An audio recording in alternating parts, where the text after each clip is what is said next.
Olá, seja muito bem-vindo. Começa agora o JR Entrevista.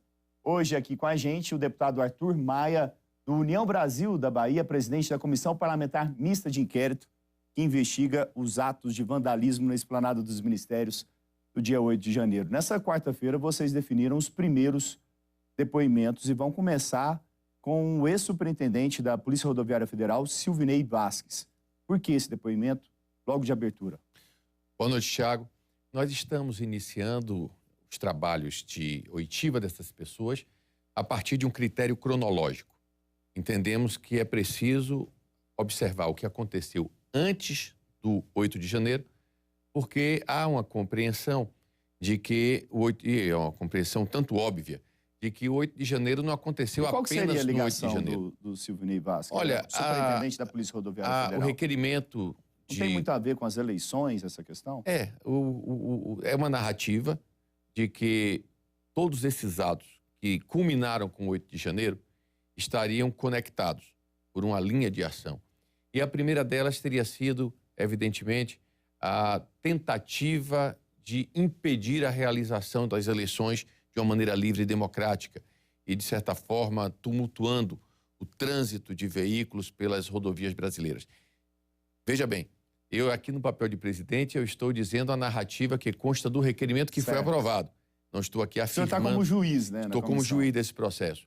Mas estamos pegando todos esses fatos, vindo dos acontecimentos mais antigos, até chegarmos no 8 de janeiro, e depois, inclusive, ultrapassarmos o 8 de janeiro para trabalharmos e discutirmos e buscar informações sobre as prisões que aconteceram após o 8 de janeiro, o tratamento dado a essas pessoas, a individualização da pena de cada um.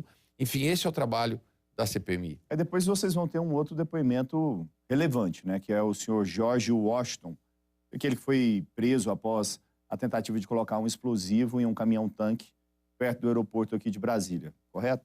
Exatamente. Esse é um fato de altíssima gravidade, ao meu ver. Um atentado terrorista. Um atentado terrorista. Tentativa de atentado. É uma coisa...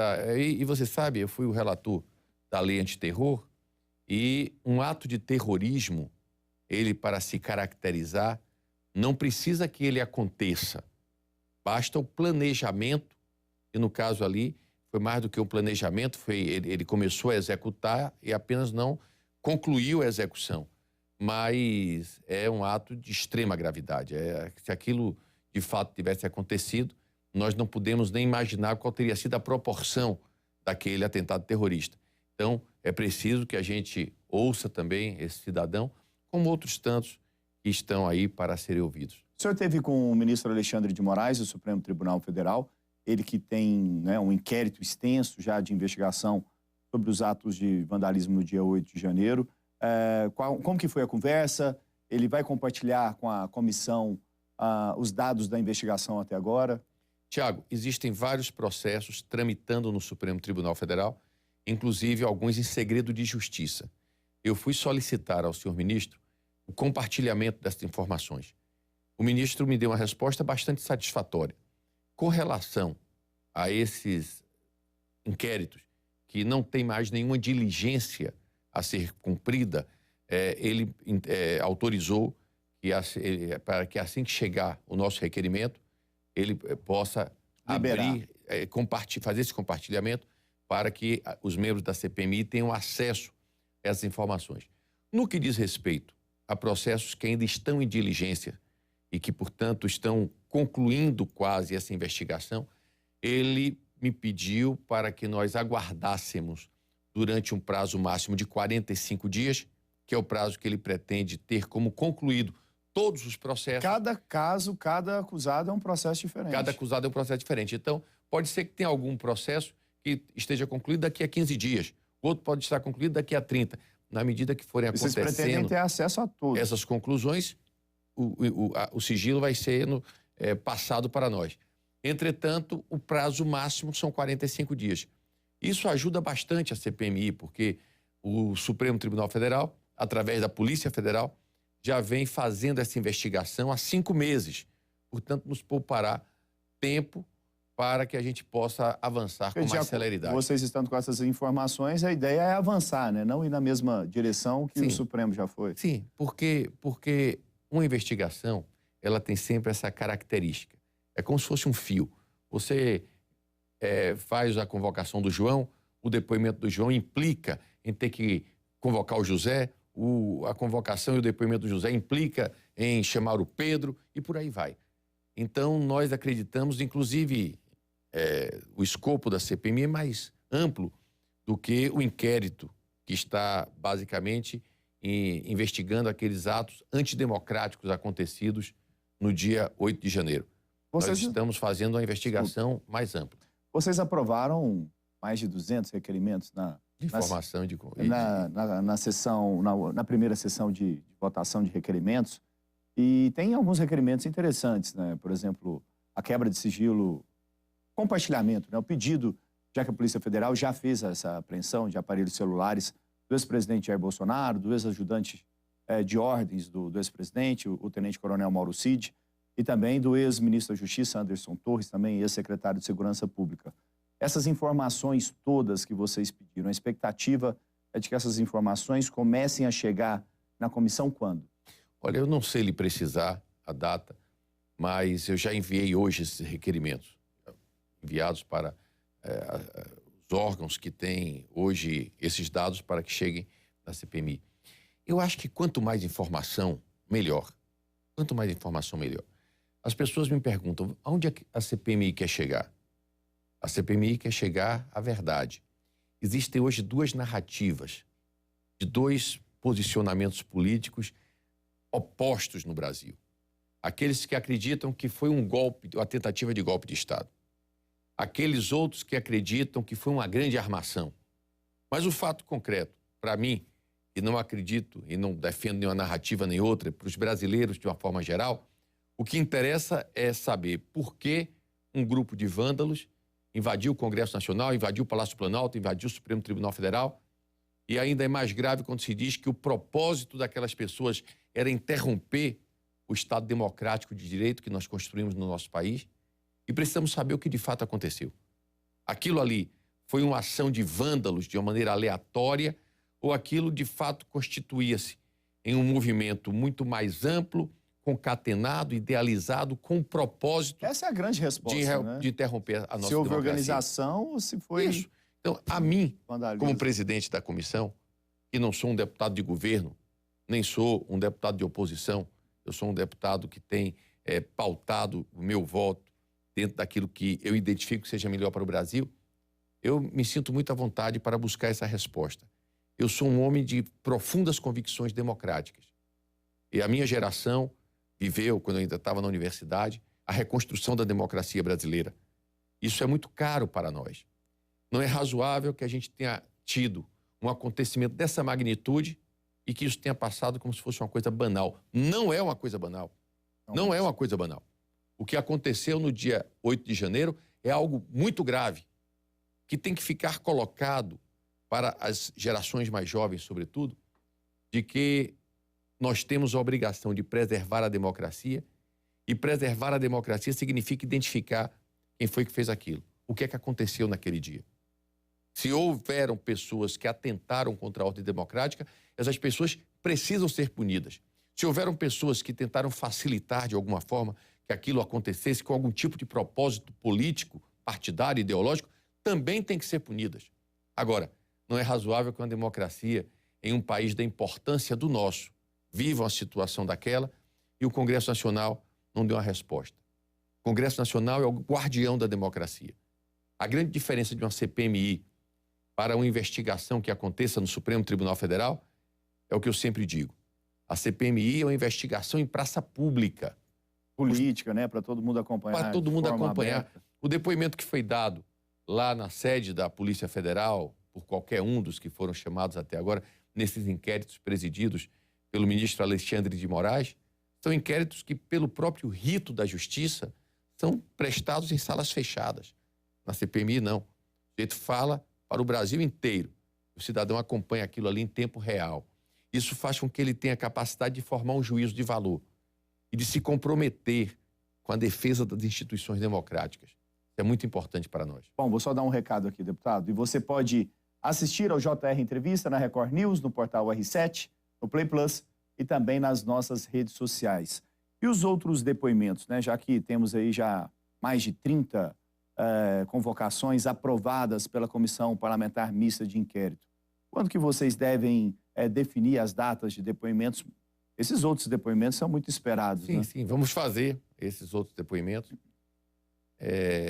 Há um episódio que aconteceu ontem que, a mim, pessoalmente, me desagradou e eu diria até que me constrangeu, que foi o fato da maioria haver rejeitado os pedidos de convocação e de informação feitos pela minoria. Foram aprovados requerimentos governistas. Foram aprovados depoimentos. Basicamente. Exatamente.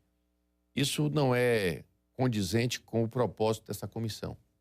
Eu, como presidente, trabalharei intensamente para que os requerimentos da oposição também sejam aprovados, para que as pessoas que estão no centro desses episódios e que são pessoas, de certa forma, ligadas ao governo, que o governo não quer, como o G. Dias, como... General Gonçalves Dias, ex-ministro do GSI. Né, que era o chefe do... Gabinete de Segurança Institucional. Do GSI, o ex-diretor da ABIN, que foi colocado lá pelo presidente Lula e que depois foi demitido, esse que fez 3 relatórios diferentes aí. Pois é. A ABIN apresentou, ele não fez, mas a ABIN apresentou até agora 3 relatórios diferentes.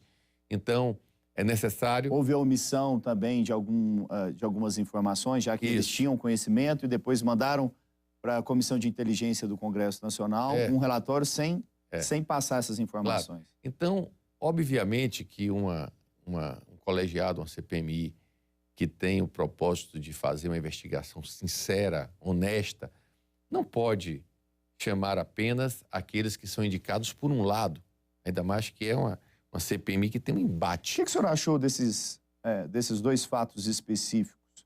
Essa questão da ABIN, essa questão também do Gabinete de Segurança Institucional, as informações que foram passadas para o Congresso Nacional, omitir algumas informações, há relatórios que mostram a sequência de informações de inteligência que foram enviadas tanto para o Gabinete de Segurança Institucional como para a ABIN.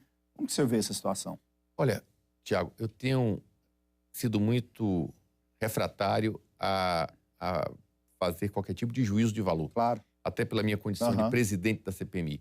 Agora, não é normal o que você está colocando aí, que são fatos. Está colocando fatos concretos, objetivos.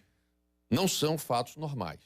Por isso mesmo, até porque você tem que dar sempre ao acusado o direito de ampla defesa, por isso mesmo é que essas pessoas deveriam ter todo o interesse de ir lá para esclarecer o que é que aconteceu. O senador Esperidião Amin, que faz parte da SECAI, né, ele teve acesso a esses relatórios e faz uma narrativa bastante consubstanciada de informações a respeito disso. E, portanto, é fundamental que haja o depoimento dessas pessoas. Continua em sigilo ainda esse documento. Eu procurei lá na Comissão de Inteligência hoje esse documento, ele continua em sigilo. Mas eu já solicitei, a partir de um requerimento do próprio senador Esperidião Amin, foi aprovado ontem na nossa comissão, que seja... retirado. Que seja esse sigilo, seja compartilhado com a CPMI. Portanto, nós teremos condição de ter isso lá em funcionamento muito em breve. Bom, a gente teve, né, na história recente, muitas comissões e, embora a gente tenha um movimento político muito intenso, essas comissões tiveram um pouco efeito prático, né? O que fazer para que essa comissão, que é tão aguardada aí pela população, não caia nessa mesma armadilha? Olha, eu não sei quais efeitos práticos essa comissão terá.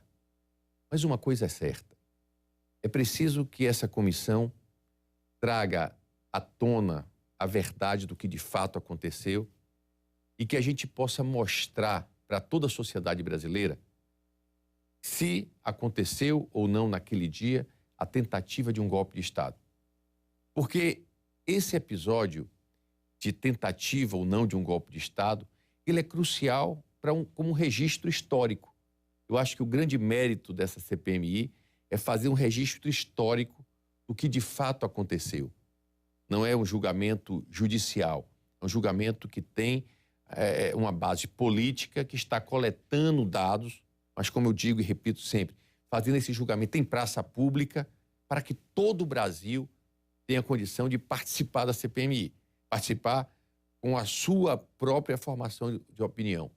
E isso acaba tendo uma profunda repercussão, ainda mais em um mundo hoje onde as redes sociais estão presentes, onde as pessoas podem se manifestar, podem interagir com opiniões. E o que não pode, de maneira nenhuma, é um assunto como esse cair no esquecimento. É um assunto como esse passar desapercebido perante a democracia. Não. O que aconteceu é sério. Nós temos que mostrar para todos os brasileiros quais foram as razões daquilo ter acontecido e tomar medidas, inclusive, para evitar que um assunto desse se repita. Por exemplo, a CPMI, ao final e ao cabo, pode propor um projeto de lei classificando como crime de terrorismo a invasão da sede dos poderes da República. Porque é muito sério uma coisa como essa. Né? Quanto as pessoas pregarem contra a democracia. Será que é razoável a gente ter, como tivemos durante esse período aí pós-eleitoral, que um grupo de pessoas se instale na porta dos quartéis pedindo a intervenção armada dos militares contra o resultado de uma eleição democrática? O que também é um absurdo. É um absurdo. Eu não votei no presidente Lula. Segundo turno, eu apoiei Jair Bolsonaro. Questões do meu estado, questão de escolha política, eu sou um parlamentar, tenho que fazer minha escolha política. Do União Brasil, que mas é de no momento em que o Lula foi eleito Bahia. Presidente, ele não é só o presidente de quem votou nele, e não é o presidente meu que não votei, ele também é o meu presidente. Eu tenho que respeitá-lo como presidente, eu tenho que reconhecer que ele é o presidente e tenho que defender o fato de que ele, eleito pela maioria, precisa cumprir o seu mandato. Nós não podemos falar da democracia apenas como algo subjetivo, nós temos que internalizar esses conceitos de tolerância, de reconhecimento da condição de maioria que venceu uma eleição. Então, todo esse discurso haverá de ser reforçado com o resultado dessa CPMI. Não dá para a gente ter uma democracia sem respeitar o resultado das eleições, né? Deputado, como o senhor tem acompanhado o plano de trabalho da senadora Elisiane Gama, que é a relatora da comissão? Eu tenho acompanhado o plano de trabalho dela, achei que ela apresentou um bom plano de trabalho. Eu confio na senadora Elisiane Gama, uma mulher experiente, uma mulher séria, uma mulher que tem um grande talento político. Eu acredito que ela vai fazer um trabalho isento.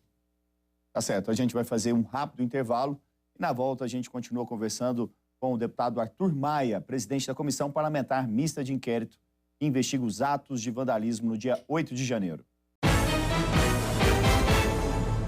Estamos de volta com o JR Entrevista. Aqui com a gente o deputado Arthur Maia, do União Brasil da Bahia, presidente da Comissão Parlamentar Mista de Inquérito, que investiga os atos de vandalismo no dia 8 de janeiro. Bom, vamos falar dos depoimentos, né? A gente tem depoimentos importantes, como o do Anderson Torres, né? Ex-ministro da Justiça, que já foi aprovado pela comissão. O que falta para marcar uma data? Existem, como eu falei no primeiro bloco, existem aí alguns inquéritos que estão muito próximos de serem concluídos no Supremo Tribunal Federal. O Anderson Torres é um deles. Eu entendo que será muito mais produtivo para a inquirição, não só de Anderson, mas de outras pessoas que estão convocadas e que têm inquérito no Supremo, que se aguarde a conclusão do inquérito do Supremo para que a inquirição se faça já com base em dados concretos e objetivos. Porque você imagina o seguinte, a gente convoca uma dessas pessoas, não vou falar só do Anderson, que ainda tem processos em andamento lá no Supremo Tribunal Federal. Houve esse cidadão. Uma semana depois, o ministro Alexandre de Moraes conclui o inquérito dele e abre a possibilidade de termos acesso a esse inquérito que hoje está sigiloso. E apresenta mais elementos. Apresenta mais elementos. Vai ter que trazer a mesma pessoa de volta para um novo depoimento. Então, é um elemento fundamental do processo judicial, e isso vale também para o processo que nós estamos realizando, que é um processo legislativo, o princípio da economia processual. Então, como o prazo que está aí expectativa de conclusão desse inquérito é muito breve, é muito curto. Eu acho que é razoável que a gente possa aguardar. Até porque existem muitas outras pessoas para serem ouvidas. Então, o que eu posso garantir é que todos os que foram até agora convocados serão ouvidos. Todos serão ouvidos. Nós vamos fazer, nem que tenhamos que ampliar em muito o tempo de reuniões da CPMI, mas nós vamos ouvir a todos. Tá, e como que vocês pretendem trabalhar? Vão ser reuniões de terça e quinta-feiras? Por enquanto. Aham. Mas podemos mudar isso para reuniões 3 vezes por semana. Né? Podemos fazer isso com reuniões de manhã e à tarde. Poderíamos fazer todos os esforços que forem necessários para que nós possamos atingir uma quantidade o maior possível de provas que possam, de fato, revelar a verdade que nós perseguimos.